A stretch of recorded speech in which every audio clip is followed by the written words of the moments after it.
गोपाल खेमका की हत्या हो गई, जो कि बिहार की पटना राजधानी में हुई देर रात 11:15 बजे की घटना बताई जा रही है। बिहार के बड़े उद्योगपति हैं गोपाल खेमका। 6 साल पहले उनके बेटे की भी इसी तरीके से संदिग्ध हालत में हत्या कर दी गई थी।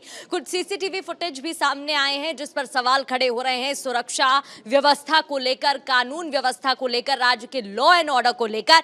लेकिन अब एक बड़ी बात सामने आ रही है। सूत्रों के हवाले से जानकारी ये है कि इस पूरे मर्डर को लेकर साजिश रची गई बेओर की जेल में, प्लानिंग प्लॉटिंग हुई जेल के अंदर।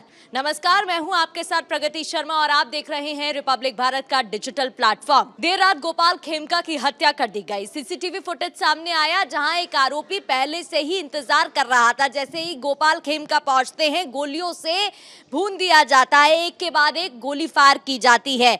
अब पुलिस की टीम लगातार छानबीन कर रही है। मुख्यमंत्री नीतीश कुमार का बयान सामने आया है, जहां वो लगातार अपडेट ले रहे हैं। डिप्यूटी सीएम का कहना है कि जरूरत पड़ी तो बुलडोजर और एनकाउंटर कार्रवाई भी होगी। लेकिन बड़ी बात इसमें यह है कि लगातार डीजीपी से मुख्यमंत्री अपडेट ले रहे हैं और ये जो प्लानिंग प्लॉटिंग थी वो बेऊर की जेल में रची गई, ये सूत्रों के हवाले से खबर है। दरअसल 14 थानों की पुलिस थानेदार, एसडीपीओ, एसपी, एसएसपी अब शामिल बताए जा रहे हैं, जिनसे पूछताछ हो रही है। और तो और आईजी जितेंद्र राणा और एसएसपी कार्तिकेय शर्मा पूरे ऑपरेशन की मॉनिटरिंग कर रहे हैं। Entire incident being masterminded from the Beur Central Jail. We have some leads, but since it's a matter of investigation, so we will not be able to reveal it now.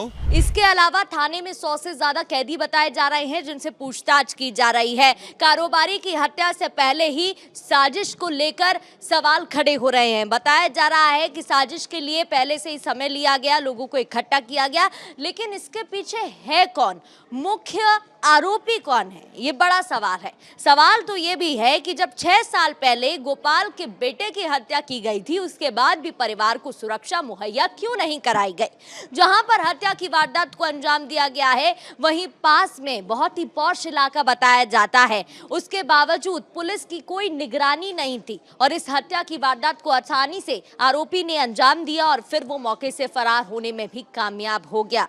Law and order को लेकर तो सवाल खड़े हो ही रहे हैं। लगातार बिहार में एक के बाद एक मामले सामने आ रहे हैं। अब विपक्ष भी हमलावर है। तेजस्वी यादव ने नीतीश सरकार को लेकर हमला करते हुए बयान दिया है और गंभीर आरोप भी लगाए हैं। लेकिन सबसे बड़ी बात यह है कि अगर बेऊर जेल में साजिश रची गई थी, तो वो कैदी कौन है, इसमें कौन कौन शामिल है, क्या कोई अधिकारी भी शामिल है, और अगर मुख्य आरोपी पहले से ही थाने से अगर इसी तरीके से प्लानिंग प्लॉटिंग करा रहा था, तो क्या और भी लोग इसमें जुड़े हुए हो सकते हैं, ये बड़ा सवाल है। अब पूरे मामले की तहकीकात की जा रही है, लेकिन सवाल तो ये भी है कि क्यों सुरक्षा मुहैया परिवार को नहीं कराई गई थी, जब 6 साल पहले गोपाल खेमका के बेटे की इसी तरीके से संदिग्ध हालत में हत्या कर दी गई थी। आपको क्या लगता है, कमेंट कर बताइएगा। ऐसे ही और जानकारी और वीडियोस के लिए देखते रहिए रिपब्लिक भारत का डिजिटल प्लेटफॉर्म।